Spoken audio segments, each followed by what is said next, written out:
Bonjour chers téléspectateurs d'eSport TV, ravi de vous retrouver sur votre deuxième numéro de Round-Up. Oui xam naa ne yeewu bi neexul noonu ndaxte match bi nga xam ne Sénégal def na ko démb ci kanamu RDC ñu témbu benn bal ci dara. Sénégal nag def match boo xam ne am na ci ñoo xam ne observateurs yoo xam ne kontaan nañu ci d'après nañ ne Sénégal dafa war a ñëw gagné ki nga xam ne mooy RDC parce que amoon na ascendant psychologique ci ki nga xam ne mooy Congolais yi mais malheureusement ça s'est pas passé comme ni nga xam ne moom lañ ko bëggoon. Match bi nag bëri na ay enseignements yoo xam ne jàngat nañ ko ci li ci gën a fës nag mooy l'inefficacité bi nga xam ne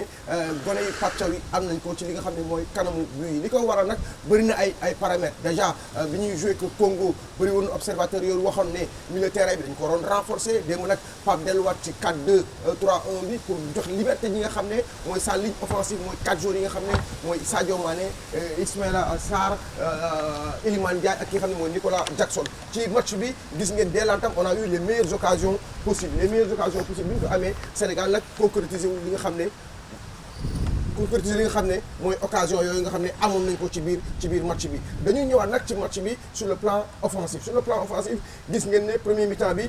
Congolais yi ñu ngi joué ak 4-3-3 bi nga xam ne am na ay coppite génne nañ ki nga xam ne mooy EMB andi ki nga xam ne mooy Mukawu di joué fële ci Lille bi nga xam ne moo ko EMB profil yi bokkul EMB c'est un joueur qui récupère beaucoup de ballons mais qui est un peu lent au niveau de la transmission donc il fallait ñoom ñu andi koo xam ne au niveau de la récupération day présent bu Mukawu au niveau de la transposition et de la transmission mu gën a gaaw donc ñoom ils ont réussi leur coup ñu gêné ñu au niveau de l'entrejeu mais bi ñu gêné ñàkkul ne terewul ne Sénégal moo yor ballon bi maintenant Sénégal bi ñu yoree ballon bi gis ngeen ne li nekkoon suñu fort contre le Botswana Sadio bi dugg ci demi espace bi ñu Jacobs di jaar ci ginnaaw bu ñu joué 1-2-3 pour tàpp ci Pape Gueye su Sadio gestu jël intervalle bi dañ koy bloqué def nañ sax ci ay fautes ci moom ci côté boobu mais li de Sadio def à gauche loolu lañ amul à droite man je me dis que on a un problème le problème il s'appelle Ismaïla Sarr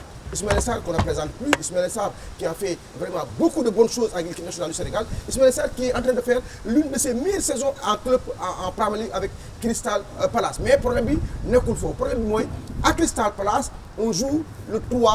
3-4-2-1 et bu ñu jouer 3 défenseurs 4 milieux de terrain 2 derrière l'avant-centre parce que y a le 1 là-bas Ismaïla ci 2 boobu lay bokk ci 2 boobu dafay am liberté en attaque très rarement lay dem ci couloir droit bi gis nañ ne fii contre Botswana benn instant libéré na li nga xam ne mooy couloir extérieur bi dugg à l'intérieur bàyyi ki nga xam ne mooy Iliman Ndiaye dafa di jaar foofu mais est-ce que noonu la war a demee non je pense pas moi je pense que l'interrogation c'est Ismaïla Sarr est-ce que Ismaïla Sarr je pose la question il est quasi rétabli de sa blessure bi mu amoon en club je me pose des questions ou bien est-ce que Ismaïla Sarr se retrouve encore sur ce schéma de 4-2-3-1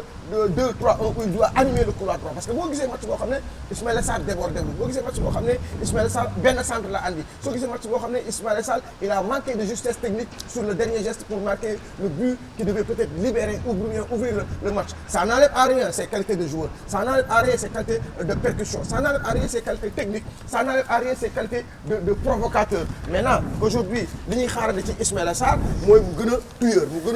mu gën a présent au niveau de l'action offensive loolu aussi bokk na ci beneen bi mooy ci li nga xam ne mooy approche bi au niveau de la finition on a vu souvent des combinaisons boo xam ne Sadio daf koy génne ci Jacobs ñu andi ci Nicolas Jackson là aussi Nicolas aussi tarde à faire le geste juste parce que chaque fois rek ñun dañuy présent dans la surface adverse et que ça c'est purement bénéfique pour l'équipe du Sénégal présent dans la surface adverse da lay permettre yow nga nekk à égalité wala à supériorité numérique dans la surface adverse beneen bi mooy on a vu hier un Nicolas Jackson beaucoup désonné ñëw ba fi à hauteur de Idrissa Gana Gueye à hauteur même de Pape Gueye demander le ballon à Kalidou Koulibaly gis nañ ko en premier mi-temps yi mu décroché yëpp suñu joué sur son dos à gauche de l'attaque suñu Jacobs day am problème pour andi centre parce que bu andiwul centre moment boobu kenn du nekk au niveau du point de pénalty bi kenn du nekk au niveau des 5 mètres 50 pour reprendre les centres raison pour laquelle day rebattre maa ngi gis ñenn ñi sax naan Jacobs du muy dellu ginnaaw parce que moment bi nga xam ne dafa war a andi centre moment boobu Jackson n'est pas présent dans la surface adverse donc loolu aussi c'est une équation koo xam ne Pape war na ko gën a régler beneen bi dañuy ñëw ci li nga xam ne mooy entrejeu bi bi nga xam ne Iliman Ndiaye il était comme électron libre Idrissa Gana Gueye Pape Gueye oui mais dans l'approche dans la transmission on a vu beaucoup de lenteur ci transmission parce que football pour nga dugal bi équipe adverse foog nga bett ko bett bi mooy comme li ñu Congolais yi def à la 60 minutes sur le but de Bakayoko. Qu'est-ce qu'ils ont fait? Ils ont pris le revers parce que dañoo dem ci amorce bi à gauche def un triangle pour sortir ballon ci triangle boobu ñu éliminé 3 joueurs dont Idrissa Gana Gueye parce que il devait jamais s'engouffrer là-bas parce que moment bi ñuy absorbé à gauche sunu 3 jours benn passe ci triangulaire éliminé sunu 3 jours yooyu moment boobu Sadio mi complètement sur son flanc gauche donc suñu équipe benn jour moo nekkoon ci milieu terrain bi ci au niveau de la du rond central muy Pape Gueye ñoom ils avaient 4 jours sur suñu même ligne maintenant ci 4 jours boobu dañoo déplacer le bloc à gauche def benn taureau rocc ñu bi ñu roccee ñu déplacer le jeu de la gauche vers la droite maintenant foofu la intéressant bi de la gauche vers la droite bi ñu koy déplacer Crépin il était au marquage Kalidou il était au marquage de Cédric Bakongo Niakhaté il n'était pas au marquage maintenant fi nga xam ne fa la Jacobs taxaw foofu moom baaxul Jacobs mi ngi taxaw ba pëtëx fii bàyyi fële Niakhaté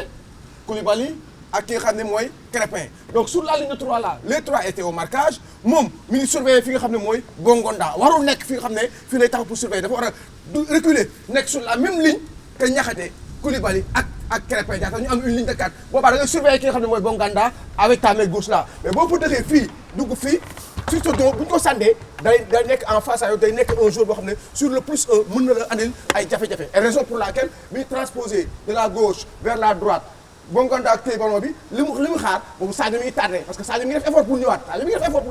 maintenant bi nga ko fixé dafay jouer sur le dos de la défense parce que Niakhaté il a ce problème de rotation parce que aussi corpulence am may ko souvent mu am réflexe pour mën a tourner pour gaaw a jël et que Wan-Bissaka a compris parce que il a fait une course de 70 mètres parce que moment bi nga xam ne ñu ngi absorbé fële à gauche il a lu le jeu xam na ne dañuy transposer parce que ils l'ont réfléchi ils l'ont mûri à l'entraînement Wan-Bissaka jaar suñu ginnaaw teg tànkam li nga xam ne mooy centre bi ñu dóor ballon bi ci nga xam ne c'est la bonne zone de Edouard Mendy foofu aussi Edou il n'est pas exempt de tout reproche parce que ballon bi soit da nga koy boxer mu sori génn 16 mètres 50 bi soit da nga koy capter mais dafa am faute de main Bakongo a été vraiment le renard de surface qui a été au bon moment dans la bonne zone il a mis le plat du pied sécurisé on nous met 1 but à 0 maintenant on nous met 1 but à 0 Pape il a fait des changements de qu'on dise que dafa yéex dafa gaaw mais ba tey man jàpp naa ne à la mi-temps du match approche bi ñu am ci match bi en premier mi-temps on domine le sujet on ne parvient pas à scorer à la mi-temps il y a 2 joueurs qui ne reviennent pas parce que il l'a dit en conférence de presse une fois il a 28 titulaires hier Mamadou Lamine Camara était au gradin Ousseynou Niang était au gradin donc il avait 26 joueurs à sa possession rien ne l'empêchait à la mi-temps de faire des changements qui pouvaient peut-être permettre au Sénégal de rester dans son sujet, c'est-à-dire dominer le match. Maintenant, on n'a pas fait des changements. Au vestiaire, Sébastien Desabre a compris qu'il faut vraiment essayer de garder le ballon parce qu'il y a de quoi jouer avec cette équipe du Sénégal. Maintenant, il a compris. bi ñu ñëwee deuxième mi-temps mu gën ñu ñeme bi ñu ñëwee deuxième mi-temps mu gën am audace téye ballon bi parce que tey jii li nga xam ne moom la ñuy jàpp mooy ki nga xam ne mooy Moutou Samy bi nga xam ne 36e minute il a pris un carton jaune en deuxième période ça l'a pas ébranlé yëgalu ko sax dafa fàtte carton bi continue de jouer te sur le but bal bi nga xam ne moom mooy def avant dernière passe bi def transversal bi il est concerné et que foofu aussi Idi warul génn foofu ci Moutou Samy dafay xaar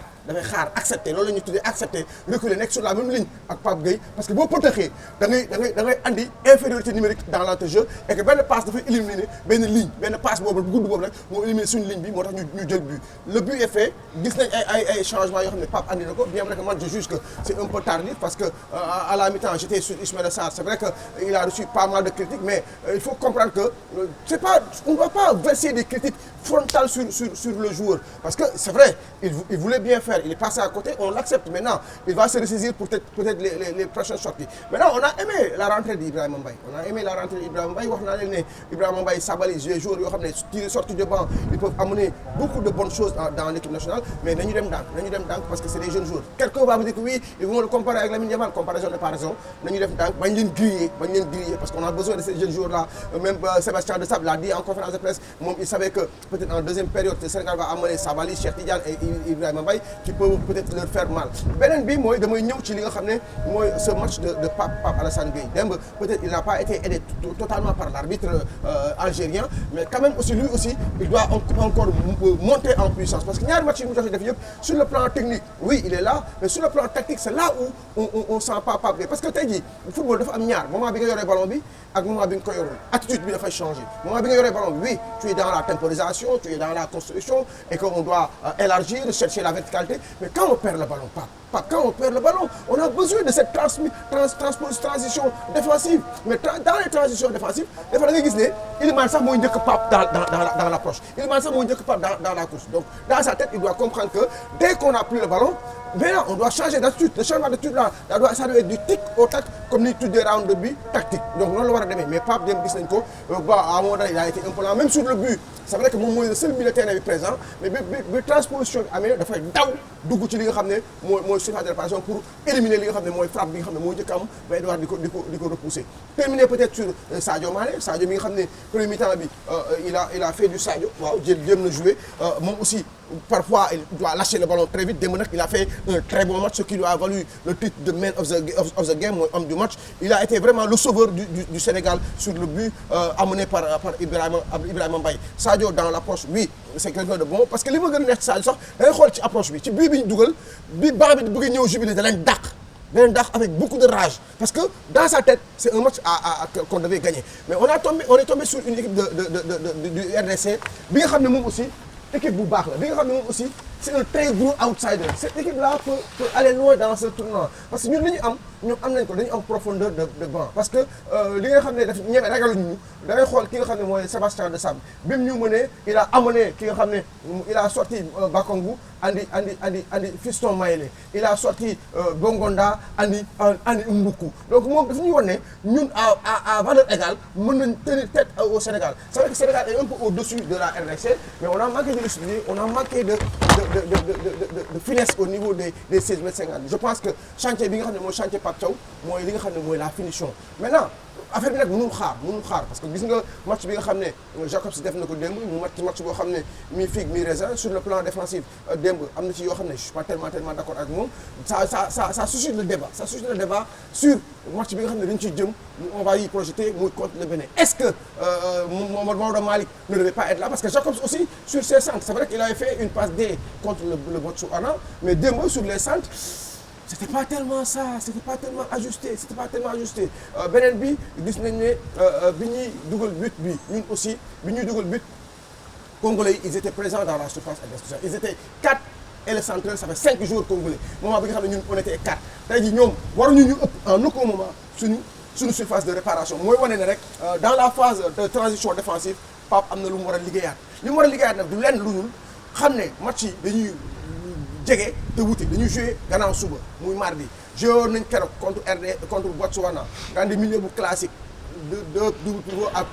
4 attaquants démb nga ñëwaat andiwaat la même chose donc match yi bu ñuy jege da ngay changer approche da ngay xam ne match yi li ma war a jouer aborder contre Botswana ak li ma war a jouer contre RDC ak li ma war a jouer contre Bénin ak li ma war a jouer éventuellement avec yëpp selon l'adversaire dama war a changer li nga xam ne mooy organisation de jeu li lañ leen andi woon ci tactique ou tic-tac ci round-up deuxième numéro Mana Sané di Sport TV di jaajëfal ñëpp di wax bonne chance aux Lions du Sénégal